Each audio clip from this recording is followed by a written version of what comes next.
All-Star voting is now completed. If you go to the Call of Duty League's website, you cannot cast your vote any longer. But the way that All-Star teams work in the CDL is that there are 2 spots for assault rifle players and 2 spots for SMG players on each of the 2 teams. So there's the first team comprised of 4 players, and then the second team comprised of 4 players as well. I think we'll almost certainly agree beat for beat for the first team. I don't think there's Yeah. going to be any disagreement. So I think we should probably just get that out of the way because there's probably not going to be a ton of drama with that one. The way that it worked, especially in the past years when I was officially voting through the CDL, is that you just vote on 4 people that you think is an all-star for SMG, and then 4 people that you think Mm-hmm. is an all-star for AR, and then the first team and the second team are divided after that. So you're not actually voting, you're realistically just voting for 4 people you Mm-hmm. think are an all-star in each role, and then whoever gets the most votes, and it's not just that there's the fan vote, there's a media vote, there's a coach's vote, I think, and whatever. Whoever gets the most votes after that, the top 2 in each role is first team, third and fourth in each role is second team. So we're basically gonna guess what we think. I like Preston said, I think the first team's pretty straightforward. The second team is where I think it's gonna get a little interesting. Um, but yeah, so you're not technically voting for first team, but it's probably the way it'll shake out. Yeah, in this case, it definitely is. The first team that I picked, Scrap and Celium, Simp and Hydra. That's the Yeah. 2 AR, 2 SMG split. I don't think there's going to be too much disagreement on that. Is there any case for any other player to replace one of these 4? I don't think so, and I mean, you put in the notes here too that's literally the first team from last year, which I think is kind of crazy if it is like back-to-back years of the same exact top 2 ARs and top 2 SMGs. But when you really, get down to it, like they are the 2 best ARs and the 2 best SMGs, so it makes a ton of sense and they've been able to consistently do it. So I think it'd be pretty cool to have it in back-to-back years. I don't really think um there's anyone that jumps off the page to me to replace them, especially given not for All Stars versus MVP. In my mind, I think All Stars you can be a little more lenient in voting for someone who might not have the championships to back up like the individual stats. I think MVP. I think, at least in my personal opinion, that the championship plus the stats have to be there when we're looking at like number one MVP. All star, I think you look at like MLB All Stars, they have to have some at least one representative from every team. That's not possible here since there's only 8 All Stars, but I think you can be a little more lenient, but at the end of the day, like these 2 guys have been in each role really. The Scrap and Cell have been the 2 best ARs. They both have 2 tournament championships this year. They both have tournament MVPs. Then Simp and Hydra, they both have the championship. Simp has a tournament MVP. Hydra doesn't, just because Scrap has gotten it both at both of LAT's wins, but I don't think anyone would let that sway them from not voting Hydra and All Star. Yeah, and I think it should be noted that there are 2 phase, 2 LAT people on this first team. Each of these teams have 2 titles as well. Like you said, there is some kind of leniency or some kind of you can almost forgive a team's performance or a player's team results in the all-star teams, but it's also like these are probably the 4 best players in the world regardless of AR, SMG, and these are probably the top 4. We'll get there, but usually like going into a season, this is probably the top 4 for most people for MVP as well. Like if you were just to make a preseason MVP ballot, they're probably going to be among the at least top 5, if not top 4. The second team is where it gets interesting, and I had a really hard time at least finishing the second team. So I think, and interrupt me or call me out if I'm wrong. I think the ARs and like the 2 of these players are like pretty easy to pick. I would say Ghosty and Draza would be on the second team, and then the SMGs is where I get caught up. Do you think Ghosty and Draza are worthy of the second team for you? So that's I think the SMGs is extremely straightforward, and I had Okay. the hardest time with the two ARs, but I also went with Draza and Ghosty. I kind of like, I looked at the overall KD numbers on Breaking Point, shout out Breaking Point, and for the ARs, like Draza has a 1.03 KD overall, Ghosty has a 1.04. There really isn't anybody above them who Hmm. like really stands out. Rencor is at a 1.05, Geo is at a 1.05, and Dashi is at a 1.04. So they're literally like Yeah, right there. within very close in terms of overall KD. The only one that jumps out is Super, who has a 1.09. But again, as we've talked about before, like, smaller sample size for him. I could see him getting some votes, especially if he is voted as Rookie of the Year. It would make sense if the Rookie of the Year got some All Star votes too. It didn't happen last year with Gwen, but I believe the year before it would have happened with Scrap, because that's when Scrap was Rookie of the Year, and I'm pretty sure he got second team All Star his first year. Um, so yeah, I could, in my mind, the SMGs, I guess, just jumping ahead a little bit, the SMGs, Joe Deceives and Neptune, I've been pretty vocal about this from, you know the midpoint of the season. I think Joe Deceives is 100% slam dunk, second team All Star. Just the way he played this year, I think it's hard not to include him. He also is eighth overall KD with a 1.08 on the season, and that's tied with Simp. Um, and then Neptune, we've talked, plenty about Neptune over all these episodes.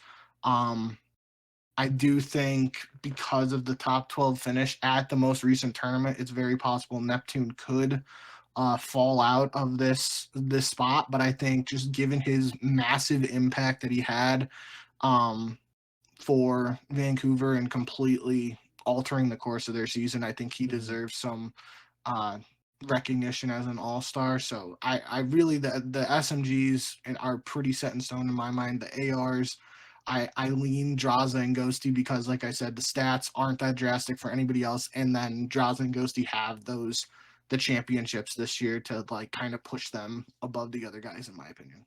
Yeah, so I've initially wrote down Joe and Neptune um as my SMGs for second team.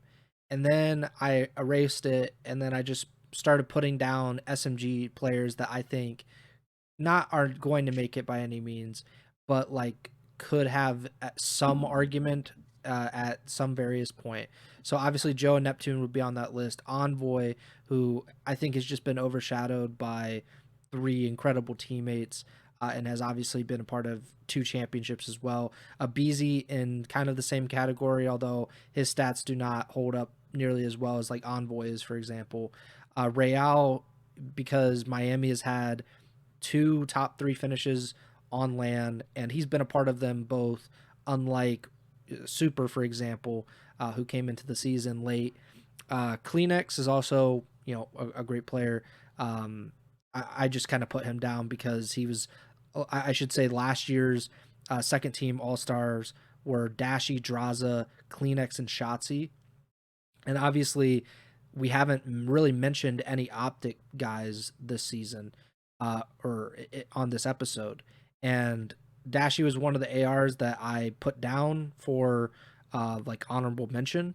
Shotzi was one of the SMGs that I put down for honorable mention. Hook was also one of the players that I put down for honorable mention, even though I don't think that's necessarily going to happen. And then my last, uh, just like one that I jotted down, was Snoopy, because he's the best player on Boston. But I think in general I can't really reward what, like, for example, you said Geo just in terms of stats. Like I couldn't reward a guy on Minnesota who finished ninth this season and didn't even make champs. It's kind of the same deal with Optic and Boston. They're seventh and eighth in the standings. I mean, until this time around at Major Four, they had not really performed well on land at all. Even though Hook's stats are very good, I should say. Yeah. Like Hook has some of the best stats in the league. I think individually he was very good this season, but when that doesn't translate into really any team success, other than a top four finish at the last major. He was dropped this season. He didn't play at the very beginning of the year, and then he didn't obviously play for a little bit after Pred came back. So like he's out. Um, yeah, I would probably go Joe and Neptune like you. The only argument against Neptune would be that he did not play in the major one. He did not play in the major one qualifiers, minor one, or major one Yeah. itself. So he played 75% of this season, basically, where I guess the arguments could be mostly for like Envoy because he was on a championship team the whole year. Abizi, same thing. Um, I don't know if you could really make an argument for Real or Kleenex, but those would probably be the closest contenders. But yeah, I'd probably go with Neptune and Joe on the SMGs.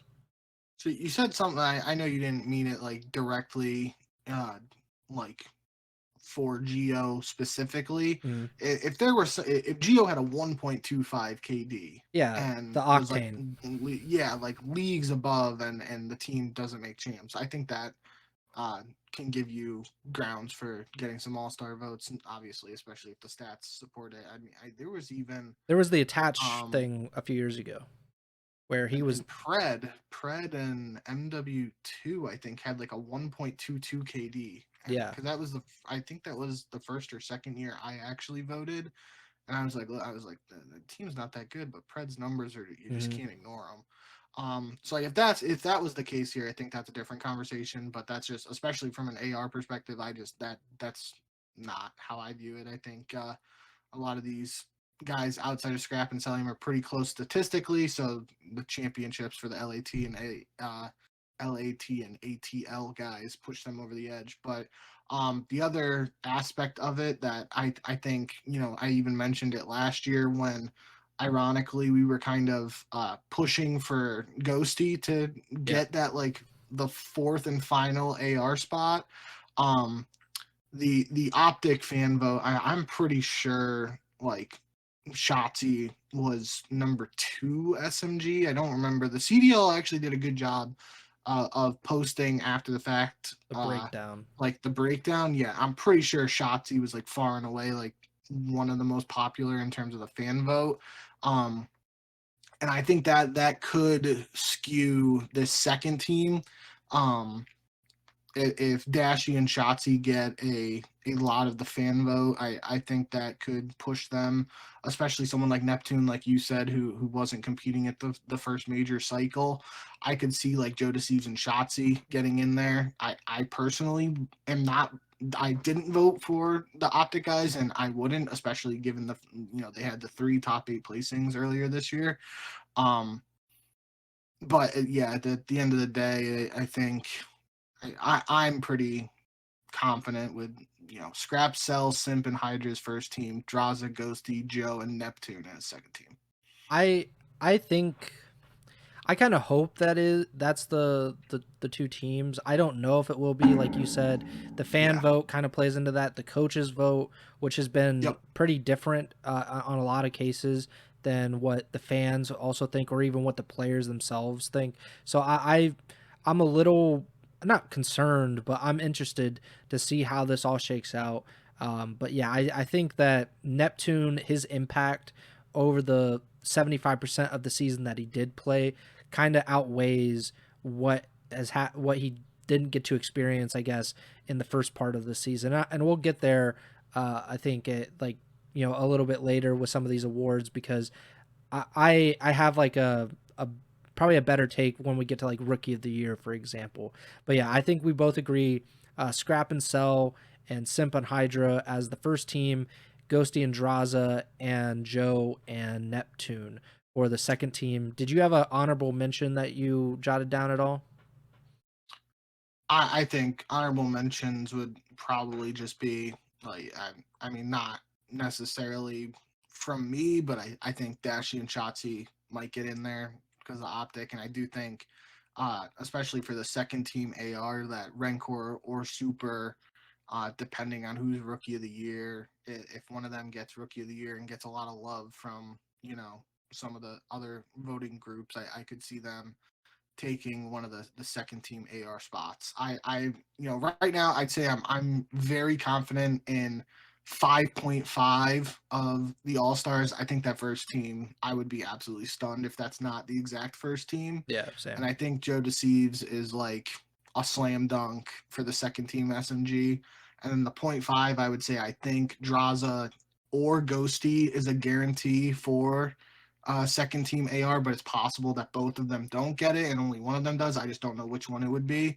Um, so that's where my head's at right now with these All Star teams. I am interested. I think, um, you know, hopefully the CDL does the breakdowns and stuff again because it will be interesting to see like if I can't remember exactly how it went down last year, but I feel like there was like, especially maybe it was with Kleenex, because I was pretty vocal about wanting Kleenex to be an all star last year. And I think it was interesting to see like the breakdown of like, the coaches valued Kleenex, if I remember correctly. But then like you had the fan vote where Shotzi was just, you know, basically very high up there because of the popularity and stuff. So it is interesting to see how this all balance out.